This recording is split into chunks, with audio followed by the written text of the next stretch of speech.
ہوتا ہے. میں افریقہ میں نے نائٹ کلب دیکھے تو میں نے کہا ان سے تو ہمارے چائے کے ہوٹل اچھے ہیں.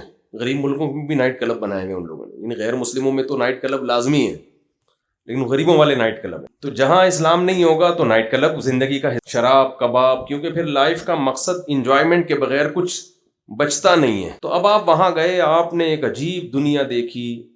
یار یہ تو علی رنگینی ہے, یہاں تو شراب بھی ہے, زنا بھی ہے, عیاشی بھی ہے, کوئی ٹینشن نہیں ہے. جیسے بچے بگڑ جاتے ہیں نا باہر ملکوں میں, ابا پیسے دے کے بھیجتے ہیں یونیورسٹی میں پڑھ لینا, اتنے سیمسٹر کی فیس میں دے چکا ہوں. بچہ وہاں جا کے عیاشیوں, کئی بچے ہم نے دیکھے ہیں بگڑے ہیں وہاں جا کے, ابا نے پڑھائی کے لیے بھیجا, وہ پڑھائی کے علاوہ دوسرے کاموں میں لگ گئے.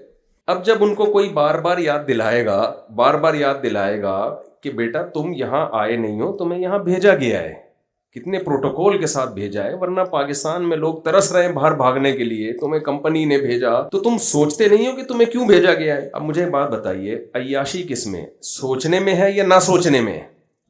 نہ سوچنے میں مزے آ رہا ہے. چھوڑا یار, دیکھیں گے, دیکھا جائے. سوچنے میں تو ٹینشن ہے, کیوں بھیجا, مقصد کیا تھا, باؤنڈ ہو جاؤ گے آپ. انسان کی عادت یہ ہے کہ وہ خواہشات کو ہمیشہ ترجیح دیتا ہے. بہت کم لوگ ہوتے ہیں جو عقل کو سامنے رکھ کے زندگی. ہم جب سے بالغ ہوتے ہیں نا, ہماری عقل اور دل کی خواہشات, ان کا ہمیشہ جھگڑا ہے.